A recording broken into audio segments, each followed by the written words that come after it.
maybe I can ask you about this. One of the things you said is that even if the fetus is, well, you gave two grounds for holding that the prenatal human being is not a person. So let me ask you, one of the grounds was a self-conscious thought, but then another ground you gave was conscious desires. And it seems to me these are two distinct grounds. And the reason I say that is that conscious desires, at least according to David Boone in his famous book, A Defense of Abortion, conscious desires begin between, he argues, 25 weeks in utero and 32 weeks in utero. Whereas self-conscious thought, any self-consciousness and self-awareness only begins in human beings after birth. Most psychologists say that human beings become self-aware at the earliest, around the age of 2. So these are just two totally different criteria. It'd be like saying, I think personhood begins at fetal movement, and I think personhood begins at birth. Like, those are just totally separate things. So I guess I want to ask you, do you think that personhood begins with conscious desires, or do you think that personhood begins with self-conscious thought? So I would not separate the two in such a sharp way. So I think that if we're talking about the general right to a continued existence, then what a necessary precondition for that is going to be the desire to continue to live. And the self-conscious thought just means that there is going to be a individual in the future that's going to continue to exist that is me. So right. I think one of the questions for personhood is not going to turn on whether something is alive or whether something is a human being. I think it turns on where do I begin? Okay, so your view then, it seems to me, is more radical, I think, than has been made clear. So the idea, when do human beings begin to have a desire to continue to live? You can only have a desire to continue to live if you are aware that you're alive, right? I mean, if you don't even know you're alive, you can't have a desire to continue to live. So when do human beings become aware that they exist? The psychologists tell us it's around 2 years of age. So are you willing to really defend infanticide up to the age of 2? So 2 years after birth, I should clarify. Yeah, so I would cite more science that says, no, it's more, the self-conscious desires happen more about 6 to 8 weeks after birth. And I would also say that this view is not as radical as it might sound, because most people would concede that some forms of infanticide are morally permissible. Some cases where, children suffer from spina bifida and are only going to live 20 weeks in intense, excruciating pain. Most people would concede that that would be a morally permissible, if we're trying to increase the amount of happiness in the amount of world, to intentionally kill such a child, and that's a form of infanticide. Right, but your view isn't. But so the grounds that we're discussing right now is a right to life, a right to continued existence, and so we're asking, what is a necessary condition of that right to continued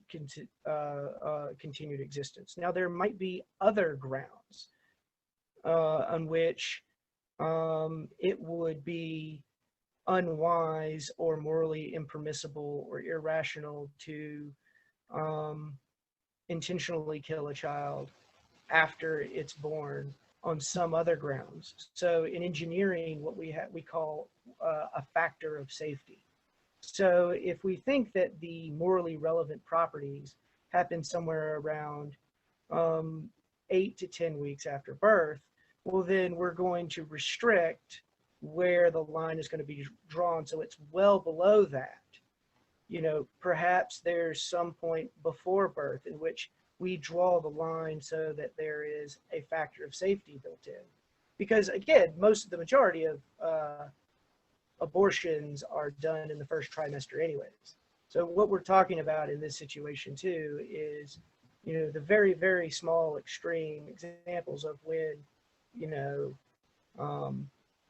you would be making the decision to kill a child after its birth, within the first week of it, you would know if it had spina bifida and if that decision was going to be. But your view, but the view you're putting forward isn't at all limited to children with spina bifida. And in my view, whether you're a disabled human being or whether you're an able-bodied human being is completely irrelevant for your basic human rights. Disabled human beings have exactly the same basic human rights as every other human being. So I wouldn't want to discriminate against people based on their disability. And your view doesn't limit infanticide. But you are discriminating them on their species. Yeah, yeah. I think Okay. there's been human rights. So I am discriminating them by using the concepts within what's entailed by personhood, or this concept of a person, whereas you're using this concept of a species, of this human being. And so I don't think there's any normative concepts in your, so I think you're being a little misleading when you say, well, on my view, all human beings have the same rights. Well, on my view, all persons have the same rights. The question is, what are persons? And that doesn't discriminate on species at all. Perhaps AI, certain forms of AI or aliens have these so-called rights. I think speciesism is a very, very morally relevant concern.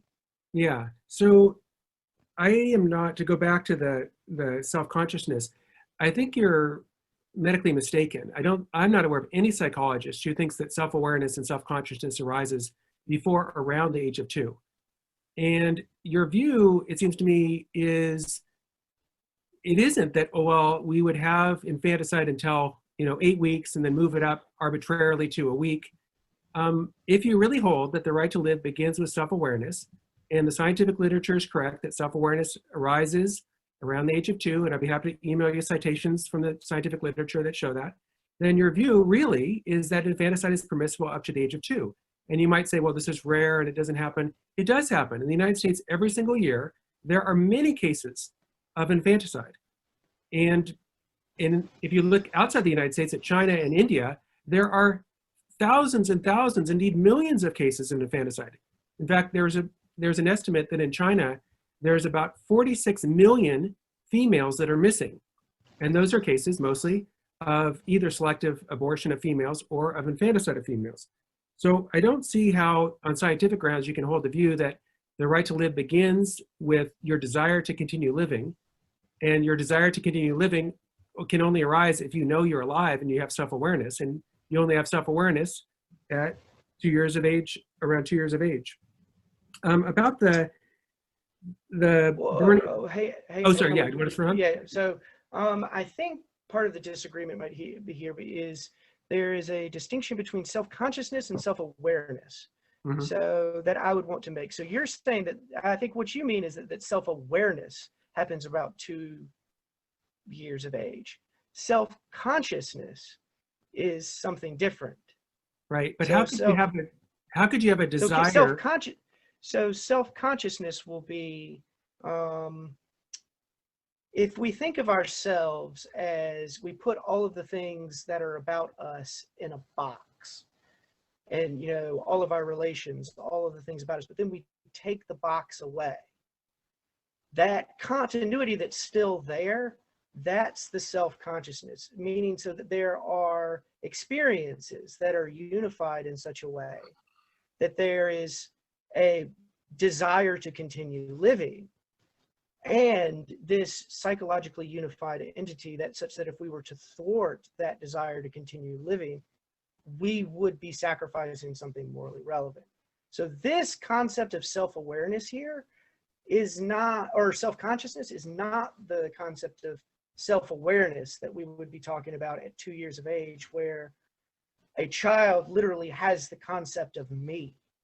Right. And realizes that I am a me, and so that there are other the people that are thems that have that, that might be 2 years of age. But what I'm saying, self-consciousness, is before that. So you were going to say something else before I wanted to make that distinction. So go ahead. I don't want to use up your time. That's okay. That's okay. So with the so I thought your view was the desire to continue living is what granted the right to life. So let me just say, in concluding this part of our conversation, if I have a desire to maintain the ownership I have of this pen, it seems to me I have to know this pen exists. It doesn't make any sense to say I desire to continue to own this pen if I'm not even aware the pen exists. So until a human being understands that they are an existing subject, which it happens around too, they know that they're different than other subjects, etc., I don't see how they could desire to continue living.